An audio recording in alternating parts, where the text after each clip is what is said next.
శ్రీ విష్ణు సహస్రనామ స్తోత్రం 40వ శ్లోకం.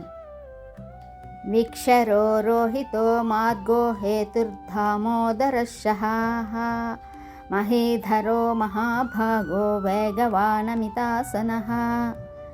విక్షరో రోహితో మార్గో హేతుర్ధామోదరశః మహీధరో మహాభాగో వేగవానమితాసనః.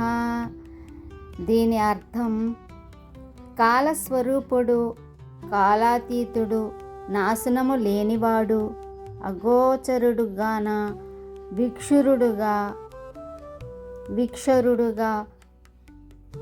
గోచరించువాడు, ఎర్రని రూపముతో మత్స్యావతారమును ఎత్తినవాడు, భక్తులను తరించుటకు మరియు మోక్షమును పొందుటకు చక్కని మార్గమైనవాడు, సృష్టికి కారణమైనవాడు, లోకములన్నీ తనలో ఇమిడియుండట వలన దామోదరుడుగాను, తప్పులను క్షమించుచు సర్వమును భరించువాడు, తన శక్తి చేత భూమిని పడిపోకుండా ధరించువాడు, స్వేచ్ఛగా శరీరమును ధరించి అనేక అవతారములనెత్తినవాడు, తనని ఆశ్రయించిన భక్తులను వేగముగా ఆదుకునేవాడు, భక్తుల అజ్ఞానమును తొలగించువాడు భగవానుడు శ్రీ మహావిష్ణువు.